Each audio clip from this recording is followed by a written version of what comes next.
ማርያም ታማልዳለች። ሞኝ እንኳን ማርያም እኔ ያማልዳለሁ። ምን ማለት ነው? ምን ማለት ነው? አንድ ክርስቲያን ያማልዳል። ታውቃላችሁ? አንድ ክርስቲያን ለባልንጀራው ቢጸልይ ያማልዳል አያማልድም? አንድ ምእመን ማለት ወንድም ሆነ ሴትም ሆነ እኔ ብቻ አይደለም እኮ አንድ ክርስቲያን ለባልንጀራው እግዚአብሔርን ቢለምን ከእግዚአብሔር ያማልደዋል።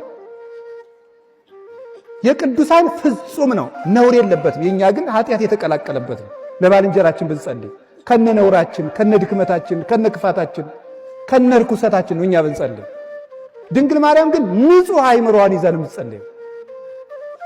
ማንም ሰው ለባልንጀራው የሚጸልይ ባልንጀራውን ከስህተት የሚመልስ ቢኖር እሱ የእግዚአብሔርን ድነት ገንዘብ ያደርጋል ተብሎ አንደኛ ያዕቆብ መልእክት ምዕራፍ 5 ላይ ተጽፎልናል። ለባልንጀራችን ሁላችንም መጸለይ እንችላለን። አይገርማችሁም?